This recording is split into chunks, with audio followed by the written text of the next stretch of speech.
আসসালামু আলাইকুম সুপ্রিয় নবম শ্রেণীর শিক্ষার্থীরা, আশা করি তোমরা সবাই ভালো আছো এবং নিরাপদে আছো।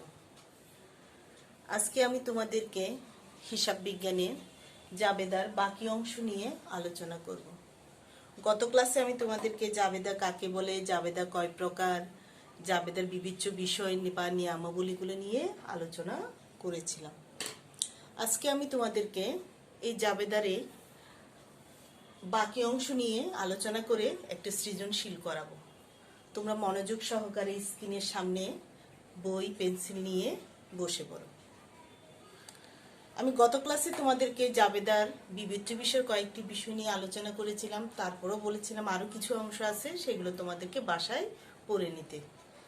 কেউ যদি তোমরা না বুঝে থাকো তাহলে তোমরা আমার কমেন্ট বক্সের মধ্যে তোমাদের সমস্যার কথা লিখে পাঠাতে পারো। আচ্ছা, গত ক্লাসে আমি জাবেদার নিয়মাবলীর মধ্যে যেগুলো পড়িয়েছিলাম এর পরের অংশ থেকে আজকে আমি শুরু করছি। জাবেদা করতে গেলে অনেক সময় আমাদেরকে বাট্টা নামে একটা শব্দ সাথে পরিচিত হতে হয়। এখন এই বাট্টাটা কি সে সম্পর্কে একটু আমরা ধারণা নিই। বাট্টা হচ্ছে মওকুফ বা ছাড় দেওয়া। এই বাট্টাটা কয় প্রকার দেখো তোমরা। বাট্টা হচ্ছে দুই প্রকার, কারবারি বাট্টা আরেকটি হলো নগদ বাট্টা। এই কারবারি বাট্টাটা কিন্তু কখনোই হিসাবভুক্ত হয় না। খেয়াল রাখবা শিক্ষার্থীরা, যখনই দেখবে কোনো কারবারি বাট্টা আসছে সেটা কিন্তু কখনো হিসাবের মধ্যে আসবে না। এই কারবারি বাট্টাটা আবার দুই প্রকার, একটা হচ্ছে ক্রয় বাট্টা আর একটা হচ্ছে বিক্রয় বাট্টা।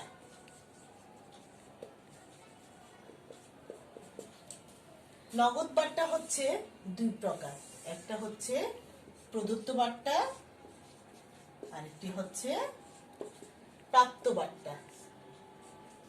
এই নগদ বাট্টাটা কিন্তু হিসাবভুক্ত হয়। তাহলে শিক্ষার্থীরা তোমরা খেয়াল করবে, আমরা যখন জাবেদা করব তখন লেখা অনেক সময় প্রশ্নের মধ্যে থাকে এত পার্সেন্ট বাট্টায় ক্রয় করা হলো, এত পার্সেন্ট বাট্টায় বিক্রয় করা হলো বা মাল ফেরত দেওয়া হলো, এরকম কথা থাকলে তোমরা খেয়াল করবা সেই বাট্টাটা কি ধরনের বাট্টা, কারবারি বাট্টা নাকি নগদ বাট্টা। কারবারি বাট্টা হলে আমরা কি করব, সেটা হিসাবভুক্ত করব না, আর নগদ বাট্টা হলে সেটা হিসাবভুক্ত করব। এই নগদ বাট্টাতে দুই প্রকার, একটা হলো প্রদত্ত বাট্টা আর একটা হলো প্রাপ্ত বাট্টা। এই প্রদত্ত বাট্টার সাথে সম্পর্ক হচ্ছে বিবিধ দেনাদারের, আর প্রাপ্ত বাট্টার সাথে সম্পর্ক হচ্ছে বিবিধ পাওনাদারের। এখন তোমরা তোমাদের বইয়ে সৃজনশীল প্রশ্নটা খুলো। সৃজনশীল প্রশ্নের 1 নম্বর অঙ্কটা আজকে আমি তোমাদেরকে করাবো। তোমরা ভালো করে খেয়াল করো। সৃজনশীল 1,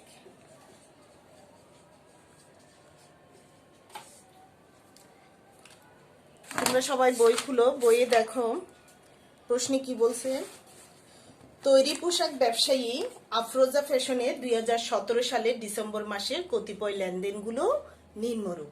ডিসেম্বর 1, 5% বাট্টায় মাহমুদ ফ্যাশন হতে প্রতিটি 300 টাকা দরে 500টি প্যান্ট ক্রয় এবং বহন খরচ হচ্ছে 1000 টাকা, চালান নং হচ্ছে 78, শর্ত হচ্ছে 2/5, নিট হচ্ছে 15। ডিসেম্বর 3, নগদে প্যান্ট বিক্রয় হচ্ছে 35,000 টাকা। 8, মাহমুদ ফ্যাশনকে 100টি প্যান্ট ত্রুটিযুক্ত থাকায় ফেরত প্রদান করা হলো। ওই যে 1 তারিখ যে প্যান্টগুলো কিনছিল তার মধ্যে কিছু প্যান্ট ত্রুটিযুক্ত থাকায় সেটা কি করা হলো, ফেরত দেওয়া হলো। 10, পুরাতন আসবাবপত্র মেরামত হচ্ছে 500 টাকা। 15, ইসলাম স্টোর হতে প্রতিজোড়া 400 টাকা দরে 200টি শার্ট ক্রয়, বাট্টা হচ্ছে 10%, শর্ত হচ্ছে 2/7, নিট হচ্ছে 30। ডিসেম্বর 20, মাহমুদ ফ্যাশন কে পরিশোধ করা হলো 40,000 টাকা। আসো এখন প্রশ্নে কি চাইছে, উপযুক্ত তথ্য হতে ফেরত পণ্যের মূল্য নির্ণয় করা। আমি তোমাদেরকে বলেছিলাম ক্লাস 9 এর ছেলেদেরকে ক নাম্বার কত 2, খ খ, উপযুক্ত লেনদেনের ভিত্তিতে আফরোজা ফ্যাশনের ক্রয় জাবেদা প্রস্তুত করো। গ, ক্রয় জাবেদা সংশ্লিষ্ট লেনদেন ব্যতীত অবশিষ্ট লেনদেনের সাধারণ জাবেদা দাখিলে দাও। তাহলে আসো আমরা প্রথমে ফেরত পণ্যের মূল্য নির্ণয় করি। ফেরত পণ্যের মূল্য কোনগুলা? মাল কেনার পরে যে কোনো কারণে কি সেই মালটা তাকে ফেরত দেওয়া হলো, সেটাকে বলে ক্রয় ফেরত। কেন মাল ফেরত দেওয়া হয়?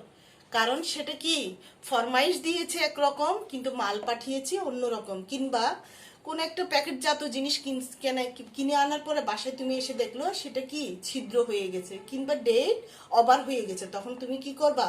ওই মালটা বা পণ্যটা ফেরত দিয়ে দিবা। এটাকে বলে ক্রয় ফেরত।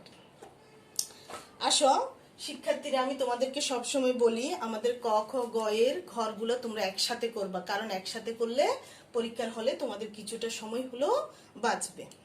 আসো, প্রথম প্রশ্নে চাইছে ফেরত পণ্যের মূল্য নির্ণয় করো। আমি তোমাদেরকে ঘরটা কিভাবে করতেছি একটু খেয়াল করো।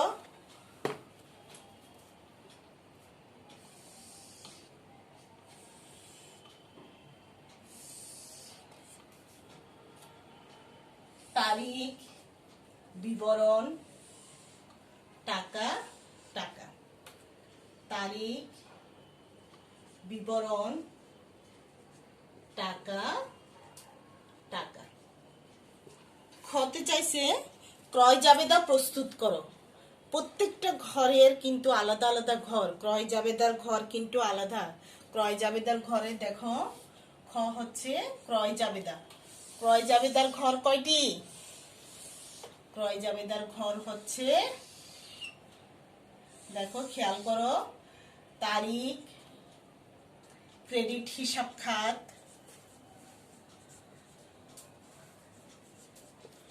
শর্ত, চালান, সূত্র। শর্ত, চালান, সূত্র। ক্রয়ের সাথে সম্পর্ক কার বলছিলাম? পাওনাদার। তাহলে ক্রয় হিসাব ডেবিট, পাওনাদার হিসাব ক্রেডিট। আচ্ছা, ঠিক আছে, এটা হচ্ছে ক্রয় জাবেদা। ক্রয় জাবেদা। আমাদের হিসাব বিজ্ঞানের কিন্তু প্রত্যেকটা অঙ্কের ঘর কিন্তু এক এক রকম, সেজন্য তোমরা বেশি বেশি করে ঘরগুলা অবসর টাইমের মধ্যে প্র্যাকটিস করবা। গতে কি চাইছে দেখো, ক্রয় জাবেদা সংশ্লিষ্ট লেনদেন ব্যতীত অবশিষ্ট লেনদেনের সাধারণ জাবেদা দাখিলা দেখাও। তাহলে সাধারণ জাবেদার ঘর কয়টা বলছিলাম আমি প্রথম দিন? সাধারণ জাবেদার ঘর হচ্ছে 5টি। খেয়াল করো, মাঝখানে আগে ভাগ করে ফেলবা। তারিখ, বিবরণ, খতিয়ান পৃষ্ঠ, ডেবিট টাকা, ক্রেডিট টাকা। ঠিক আছে শিক্ষার্থীরা, নিশ্চয় তোমাদের ঘর করা হয়ে গেছে। এখন দেখো, উপযুক্ত তথ্য হতে ফেরত পণ্যের মূল্য নির্ণয় করো। তাহলে আমাদের কি খেয়াল করতে হবে এখানে কোন তারিখের লেনদেনের মধ্যে পণ্য ফেরত দেওয়া হয়েছে। 1 তারিখ, 3 তারিখ, 8 তারিখ। 8 তারিখেরটা দেখো, মাহমুদ ফ্যাশনকে 100টি প্যান্ট ত্রুটিযুক্ত থাকায় ফেরত প্রদান করা হলো। তাহলে ফেরত পণ্যের মূল্য যখন বলছে, আমার লেনদেন আসবে 8 তারিখ। সালটা হচ্ছে 2017, মাস হচ্ছে ডিসেম্বর, তারিখ হচ্ছে 8। মাহমুদ ফ্যাশনকে 100টি প্যান্ট ত্রুটিযুক্ত থাকায় ফেরত দেওয়া হলো। মাহমুদ ফ্যাশনকে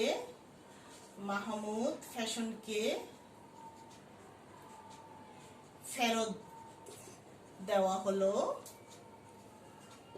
হলো কয়শটি প্যান্ট? 100টি প্যান্ট। প্রতি প্যান্টের মূল্য কত? দেখো 1 তারিখে দেওয়া আছে প্রতিটি প্যান্টের মূল্য কত? প্রতিটি প্যান্টের মূল্য হচ্ছে 300 টাকা। তাহলে যেহেতু 100টা প্যান্ট ফেরত দেওয়া হয়েছে এবং প্রতিটি প্যান্টের মূল্য 300 টাকা, তাহলে কত টাকা হবে? 30,000 টাকা। খেয়াল করো তোমরা। আচ্ছা, এই যে এখানের মধ্যে ফেরত দিছে, সেখানে কিন্তু তোমরা দেখো 1 তারিখ একটা বাট্টা আছে, 5% বাট্টায়। তাহলে এটা হচ্ছে কারবারি বাট্টা। কারবারি বাট্টাটা আমি কি বলছিলাম? হিসাবভুক্ত হয় না। কারবারি বাট্টা হচ্ছে 5%। তাহলে 30,000-এর 5% কত? সবসময় আমি তোমাদেরকে বলছিলাম কোনো একটা অ্যামাউন্ট থাকলে ওটাকে তুমি 10% হিসাবে আগে হিসাব করবা। তাহলে 30,000-এর 10% হলো 3,000 টাকা, 5% হলো 1,500 টাকা। এগুলোর জন্য ক্যালকুলেটর লাগে না, মুখে মুখে করে ফেলা যায়। আচ্ছা, এবার আসো খতে কি চাইছে দেখো। উপযুক্ত লেনদেনের ভিত্তিতে আফরোজা ফ্যাশনের ক্রয় জাবেদা প্রস্তুত করো। খেয়াল করবা ক্রয় জাবেদায় কোন লেনদেনগুলো আসে? ক্রয় জাবেদায় ওই লেনদেনগুলো আসে যে লেনদেনগুলো ধারে বা বাকিতে ক্রয় করা হয়।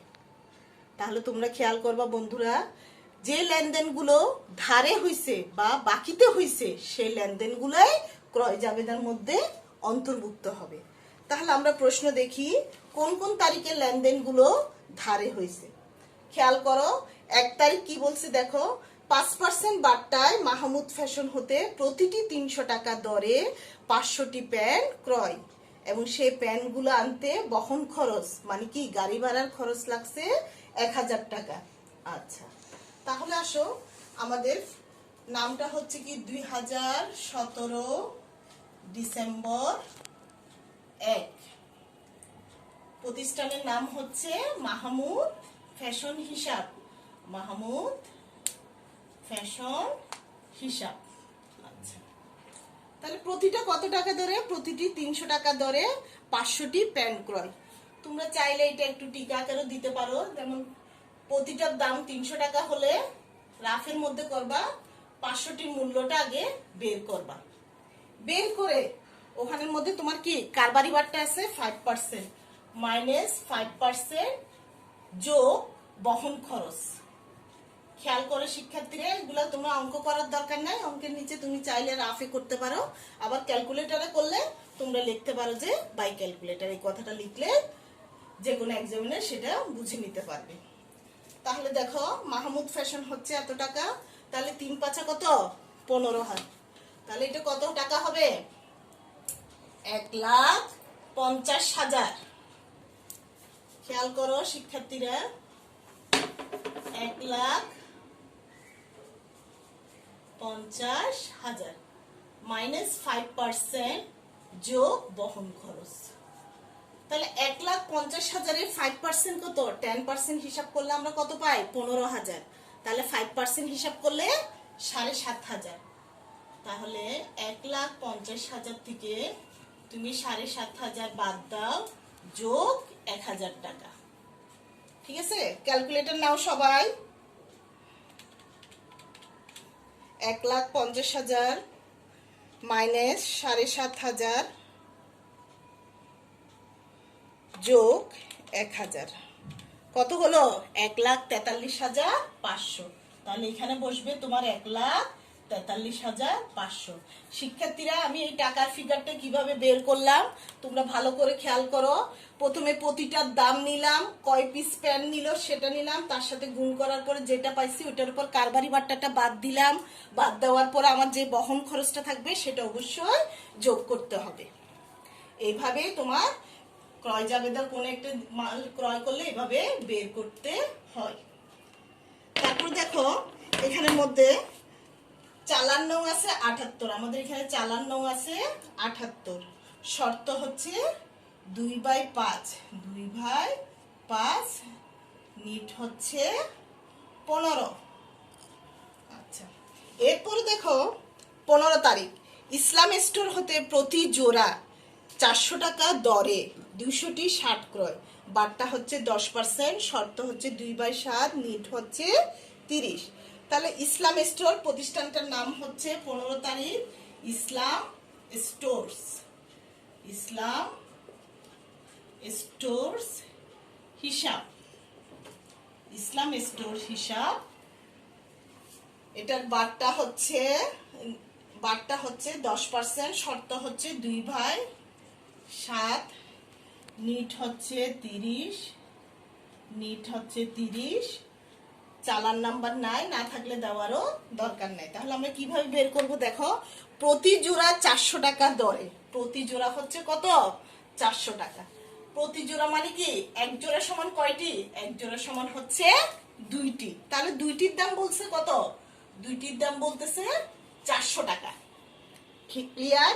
একটু ভালো করে খেয়াল করো তোমরা। দুইটির দাম বলছে 400 টাকা। 200টি 60 ক্রয়, যেহেতু সংখ্যা বলছে 200, তাহলে আমি জোড়াটাকে আমাদের কিসে নিয়ে যেতে হবে? সংখ্যার মধ্যে নিয়ে যেতে হবে। তাহলে দুইটির মূল্য যদি 400 টাকা হয়, একটির মূল্য কত হবে? ঐকিক নিয়মে দেখো, একটির মূল্য কত হবে? 200 টাকা। তাহলে 200টি 60-এর মূল্য কত হবে? 200 গুণ 200। 200টি 60-এর মূল্য হবে 200 গুণ 200। ভালো করে খেয়াল করো, আমি আবার বলছি, প্রতি জোড়া 400 টাকা। তার মানে কি দুইটির মূল্য হচ্ছে 400 টাকা। তাহলে একটির মূল্য কত হবে? একটির মূল্য হচ্ছে 200 টাকা। আমাকে বের করতে বলছে কয়টা 60-এর? 200টি 60-এর। তাহলে 200টি 60-এর 200 টাকা করে হলে কত টাকা হবে? 40,000। এটার মধ্যে কারবারি বারটা আছে দেখো, 10%, -10%। মাইনাস কেন হয়েছে? কারণ আমি বলছিলাম কারবারি বারটাতে হিসাবভুক্ত হয় না। তাহলে এটা 10%। দেখো কোন রকম আনুষঙ্গিক খরচ আছে কিনা?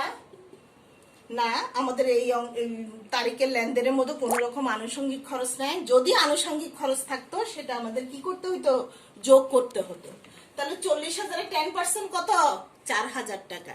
তাহলে 40,000 থেকে 4,000 গেলে কত টাকা? 36,000 টাকা। তাহলে ইসলাম স্টোরের হিসাবে আমাদের কত টাকা বসবে? 36,000 টাকা। ঠিক আছে শিক্ষার্থীরা, এবার আসো গ অংশে কি বললো। ক্রয় জাবেদা সংশ্লিষ্ট লেনদেন ব্যতীত অবশিষ্ট লেনদেনের সাধারণ জাবেদা দেখাও। তার মানে কি, যে যে লেনদেনগুলো ক্রয় জাবেদায় চলে আসছে সেগুলো বাদে আর যে লেনদেনগুলো আছে সেগুলা সাধারণ জাবেদা করতে বলছে। তার মানে 1 এবং 8 তারিখ বা 1 এবং 15 তারিখ ছাড়া আর যে যে লেনদেনগুলো আছে সেগুলো আমাদের সাধারণ জাবেদা করতে হবে। দেখো সাধারণ জাবেদার ঘর, তারিখ, বিবরণ, খতিয়ান পৃষ্ঠ, ডেবিট টাকা, ক্রেডিট টাকা। ঠিক আছে? 2017 কোন মাস? ডিসেম্বর মাস। 1 তারিখ আর 15 তারিখ বাদে আমাদের থাকে 3 তারিখ। 3 তারিখ লেনদেনে কি বলছে দেখো, নগদে প্যান্ট বিক্রয় 35,000 টাকা। নগদে যখন কোনো কিছু পণ্য বিক্রি করবে তখন কি টাকা আসবে না চলে যাবে? অবশ্যই টাকা আসবে। তখন কি হয়? যা আসে তা কি বলছিলাম? ডেবিট। তাহলে নগদান হিসাব ডেবিট, বিক্রয় হিসাব ক্রেডিট। নগদান হিসাব ডেবিট, বিক্রয় হিসাব ক্রেডিট, 35,000 টাকা। শিক্ষার্থীরা, আমি জাবেদার মধ্যে বলছিলাম কারবারি লেনদেনগুলো সংগঠিত হওয়ার পর তারিখের ক্রম অনুযায়ী সংক্ষিপ্ত ব্যাখ্যা সহ যে বইতে লিপিবদ্ধ করা হয় তাকে বলে জাবেদা। তার মানে কি আমার এখানে কি দিতে হবে? ব্যাখ্যা দিতে হবে। নগদে বিক্রয় জাবেদা যখন করতে বলবে অবশ্যই তোমাদের কি দিতে হবে? ব্যাখ্যাটা সংক্ষিপ্ত আকারে দিতে হবে। এরপর দেখো 8 তারিখ, মাহমুদ ফ্যাশনকে 100টি প্যান্ট ত্রুটিযুক্ত থাকায় ফেরত প্রদান। মাহমুদ ফ্যাশন থেকে ক্রয় করছে, তার মানে কি এটা ক্রয় হয়েছে। আবার ফেরত দেওয়াটাকে কি বলে? ক্রয় ফেরত হিসাব।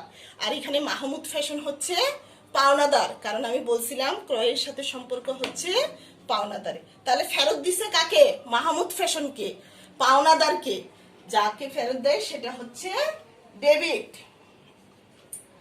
মাহমুদ ফ্যাশন হিসাব বা পাওনাদার হিসাব যে কোনো একটা লিখলেই হবে।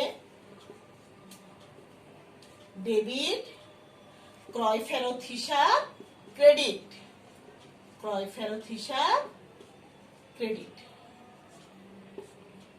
ফেরত প্রদান। ব্যাখ্যাটা তোমরা সংক্ষিপ্ত আকারে লিখে বুঝিয়ে দিতে পারলে হলো। তাহলে দেখো 100টি প্যান্ট ফেরত দিছে, তাহলে প্রতিটা প্যান্টের মূল্য কত বলছে 1 তারিখে? 300 টাকা ধরে। তাহলে 100টা প্যান্টের মূল্য কত হবে? 30,000 টাকা। 30,000 টাকার 5% কত হবে? খেয়াল করো, 30,000 টাকা। 30,000 টাকার 5% কত হবে বলো তো? 10% হলো 3,000 টাকা, 5% হলো 1,500 টাকা। তাহলে 30,000 থেকে 1,500 টাকা গেলে কত টাকা? 28,500 টাকা। 28,500 টাকা। কারণ এই 5%টা হচ্ছে কারবারি বাট্টা। কারবারি বাট্টাটা কি হয় না, কখনোই হিসাবভুক্ত হয় না। এবার আসো 10 তারিখ, পুরাতন আসবাবপত্র মেরামত খরচ। পুরাতন হয়ে গেছে ফার্নিচার, ওটা আবার কি করতে হবে, রিপেয়ারিং করতে হবে, মেরামত করতে হবে, সেটার জন্য একটা কি লাগবে, খরচ লাগবে। তাহলে মেরামত হিসাব ডেবিট, খরচ যেহেতু লাগবে, টাকাটা চলে যাবে, তাই নগদান হিসাব ক্রেডিট। কারণ যা চলে যায় তা হচ্ছে ক্রেডিট। তাহলে দেখো মেরামত হিসাব ডেবিট, মেরামত হিসাব ডেবিট, নগদান হিসাব ক্রেডিট। মেরামত করা হলো।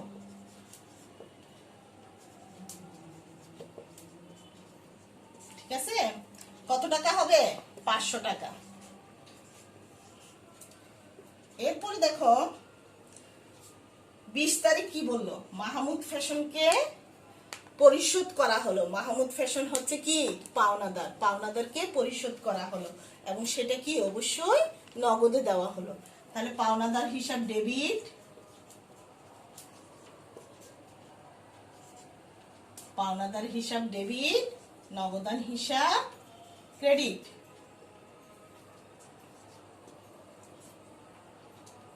পরিশোধ করা হলো।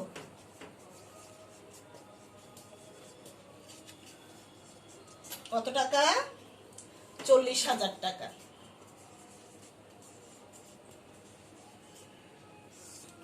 ঠিক আছে শিক্ষার্থীরা, এবার তোমরা ক্যালকুলেটর হাতে নাও। প্রথম অংশে দেখো 30,000 থেকে 1,500 টাকা গেলে কত টাকা হয়, 28,500 টাকা। তাহলে ফেরত পণ্যের মূল্য, প্রশ্নে চাইছে ফেরত পণ্যের মূল্য কত, উত্তর লিখতে তোমরা লিখবা উত্তর ফেরত পণ্যের মূল্য, ফেরত পণ্যের মূল্য হচ্ছে 28,500 টাকা। ঠিক আছে, তারপর ক্রয় জাবেদা, খতে কি চাইছে, ক্রয় জাবেদা প্রস্তুত করো। ক্রয় জাবেদার যোগফল কত হয় দেখো, 1,43,500 যোগ 36,000, কত টাকা হলো, 1,79,500। তাহলে তোমরা উত্তর লিখতে লিখবা উত্তর ক্রয় জাবেদার যোগফল হচ্ছে 1,79,500। ঘরের পরে লিখবা, কিন্তু আমার এখানে জায়গা নাই তো সেজন্য। তারপরে দেখো জাবেদার যোগফল, জাবেদার যোগফলে কোনো নাম্বার নাই, তারপরে তোমরা যোগফলটা দেখিয়ে দিলে দেখতে ভালো লাগে। দেখো 35,000 যোগ 28,500 যোগ 500 যোগ 40,000, 1,04,000। জাবেদার কিন্তু উভয় দিকে যোগফল কি হয়, সব সময় সমান হয়। আরেকবার একটু করে দেখি তো যোগফলটা ঠিক আছে কিনা। 35,000 যোগ 28,500 যোগ 500 যোগ 40,000, 1,04,000। ঠিক আছে শিক্ষার্থীরা, আজকে তোমাদের আমি একটি সৃজনশীল অংশ করে দিছিলাম, 1,04,000।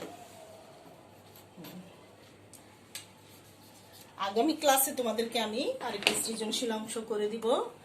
ততদিন পর্যন্ত আমি যতটুকু করাইছি, জাবেদার নিয়মগুলি, জাবেদার মধ্যে কি কি আছে, ভালো করে চ্যাপ্টারটা তোমরা আয়ত্ত করে নিবা। এটা কিন্তু অনেক ইম্পর্টেন্ট চ্যাপ্টার, এটা তোমার মেট্রিকের মধ্যে আসবে।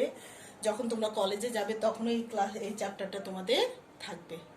সবাইকে ধন্যবাদ, সবাই ভালো থাকো, সুস্থ থাকো, এই কামনায়।